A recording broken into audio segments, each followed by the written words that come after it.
Today I'm heading out to Zabriskie Point and Artist Drive in Death Valley National Park. I arrived early in the morning, the roads were pretty much empty and the sun was low in the sky. My first stop was at the visitor center, where I paid my entrance fee, which is good for a 7-day pass, and picked up a map of the park.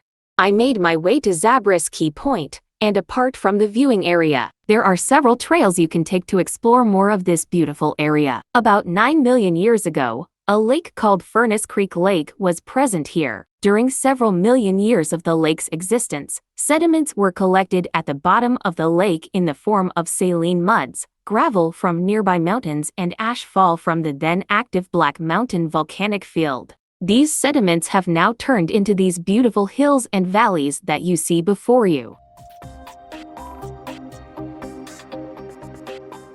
There are several trails through this area if you have more time to spend here. They allow you to get closer to the colorful hills.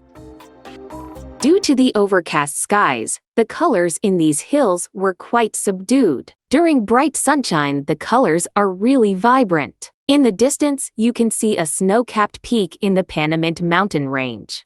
Now, onto the Artist's Drive. This 9-mile drive forms a one-way loop and takes you through some amazing colored rock formations. Even before you reach the main area, you are welcomed with some views of what you can expect to see further down the trail. These colors are caused by oxidation of different metals in the mountains. Iron compounds produce red, pink, and yellow. Decomposition of tuff-derived mica produces green, and manganese produces purple. Sit back and enjoy some amazing views as I drive through this area.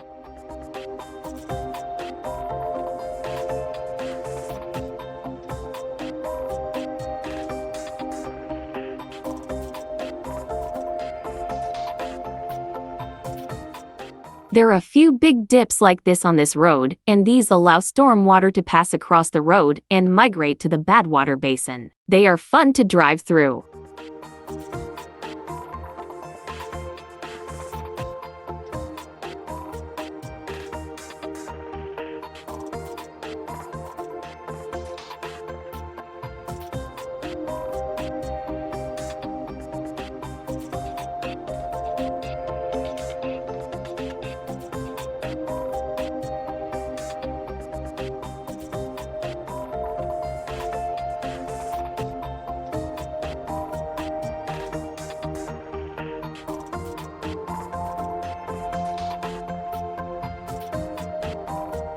This is part of the Artist's Palette area, a small area with many multicolored hills.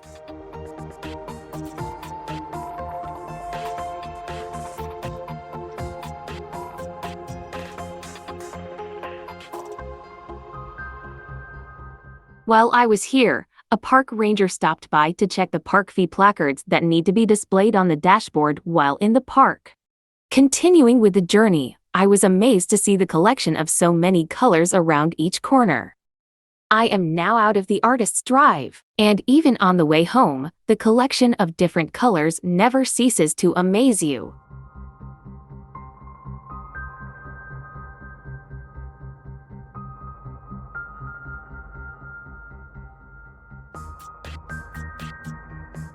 This is a view looking west towards Badwater Basin and the temporary lake that has appeared. More on that lake in my next video. Stay tuned. Thanks for joining me on this trip.